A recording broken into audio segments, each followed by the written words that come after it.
Howdy y'all, and welcome back to I Am Abled Because I Am is Abled. So today I want to show you a couple of my favorite things, and I hope I don't go too fast for you, but I don't have a whole lot of room left on my camera, so let's try this. Okay, so back when I first injured my neck, as some of you may know who have been following along since the very beginning, I had a lot of things I could not do, including opening doors, including opening my own water bottles, holding my own water bottles, yeah, including those, but so much more. Oh yeah, and also holding forks and knives to, I don't know, feed myself. Food was a big issue in the first year, which I'm grateful to say, between occupational therapy, physical therapy, and time, and God, I have recovered most of those uses, if not all, about 90% of the time. Although there's still moments where I relapsed back to needing help with some of them for short periods of time. So here are a couple of things that I wish I had known about sooner in my recovery that really helped, and I want to share it with you. So here we go. So when I first injured myself and grip was such a problem, it took a long time to get occupational therapy to help me with grip and holding and fine motor skills. Even my hand-eye coordination wasn't quite right. I will try to cover that more in another video if I can. Hopefully I'll remember. But if not, I want to share these with you at the very least. So one of the things that we started doing, one of the first things that I did start doing with occupational/physical therapy for recovering my grip was actually games. So I wanted to share some of those with you in case you or your loved one might get some benefit out of this. It seems really simple to say that a couple of games from my childhood actually ended up being something that really helped me recover. Now these are games that I actually played in my friend's house and at my church, but I didn't actually own because I didn't actually like them as a child. I mean, I kind of did, but I didn't really like who I was playing with, I guess, and how they played. So here we go. For learning how to deal with my hand-eye coordination and holding something without having to grip too hard, I played, whoops, can you see that? Time Shot Game is what the generic version of it is. I think it's called Aggravation if you try and actually get the official version of the game. I really liked it, and I'll go more into that in just a moment. So agitation, aggravation, I don't know. But the Time Shot Game, basically you have shapes and you try to put them in the corresponding, like, you know, square peg, square hole kind of thing. And you can do it timed, or you can do like me at the very beginning and not time it at all.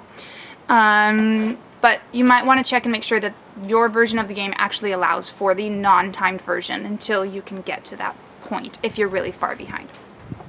Now, the game I liked that helped me get my grip back and start pulling things, smaller things, was, oh snap! Here you go. That's what it looks like. There are many different versions of this game as well. I got mine through Marbles. It was a toy game manufacturing company, and unfortunately I believe they've either gone out of business or are only online these days. But there are plenty of places that you can find a similar game. Basically, somebody puts all these things in here while this is pulled back, and you try and pull out a piece at a time, trying not to be the one to actually snap the whole thing. So there you go. Pretty simple game, pretty simple way that it works. Alternatively, if you're really far behind, you can also get yourself one of those like children's puzzles with the pegs and start working on that. Now, what I love about these games, this is what actually really helped me go from like this is a chore to this is like fun and I can see a light at the end of the tunnel, is the fact that they're actually games. You can actually, once you start progressing a bit in your recovery, start playing them with your family, start playing them with your friends, and you can get other people involved in your recovery besides just your therapist. I loved this. When I started realizing that I can do this, I actually was able to have game night with my bestie. And sometimes I actually beat her. Now, there are ways to also make it more difficult for your able-bodied friend or family member than you, and I would encourage that if you are really, really behind in your progress and just feeling very discouraged. You can give yourself a handicap. Woo! And I don't know exactly which ways that you would go about doing that, but for me, when it first began, for this one, I wouldn't be timed, but my friend would be timed. But then as I started getting better, I started timing myself and I started timing my friend, and then we would kind of have well, there's a wiggle room of this much and whatever, and that way there was an even playing field. So I would highly encourage that. Also for OSNAP, I don't remember. I think it was different sizes were different point values for the able-bodied person, and while I was still in the lower end of my recovery, everything was the same amount for me, and it was higher score instead of the lowest score. So you have your different ways that you can modify, and it can also, if you're like playing a peg puzzle game, you can bring in your children if you have children, and you can start playing with them again. This is a way to actually like feel a part of something again. This is a way to actually involve your family and your friends and actually maybe have a way to feel slightly normal again. I know that this might seem small to most people, but to me it was really, really huge.